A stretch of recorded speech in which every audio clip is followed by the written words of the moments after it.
සක්දෙවිඳු බුදුරජාණන් වහන්සේ ළඟ වන්දනා කරගෙන ධර්මය අහද්දී සක්දෙවිඳුගේ ආයුෂ නැති වුණා. ඒතර බුදුරජාණන් වහන්සේ ඒ වෙලාවට එක දිගට ධර්ම දේශනාව කරගෙන යනවා.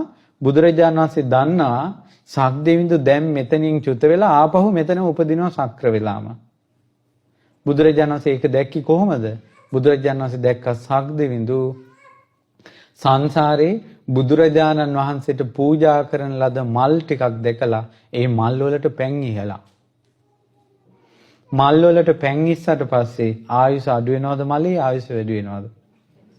ආන්න භාග්‍යතුන් වහන්සේ ඒ දුටුවා. සක්දෙවිඳු දහන් අසාසා ඉඳලා චුත වෙලා ආයි ඉපදිලා ආයි දිව්‍ය ආයුෂ ලැබුවා. ලංකාවේ පහළ වුණ රජ කෙනෙක් හිටියා මට මතක හිටියට බාතිය රජුරු. ඒ රජතුමාට ආයුෂ අවුරුදු 8යි තිබුණේ රජකමින්.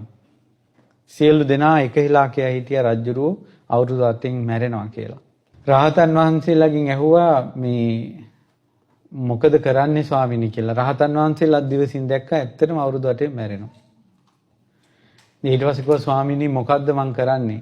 ඊට පස්සේ කිව්වා ඔබ කරපු පිනම තමයි දැන් පිටට එන්නේ කියලා.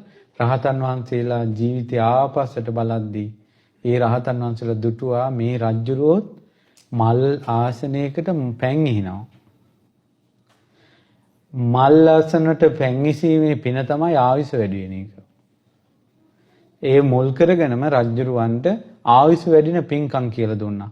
දි รา ගිය විහෙර විහාර පිළිසකර කරන එක, ස්තූප පිළිසකර කරන එක, පැන් පූජා කරන එක ඔය ආදී පින්කම්. ඒ පින්කම් රජුරුව කළා අවුරුදු 48ක් රජකමේ හිටියා. පුදුම සහගතයි.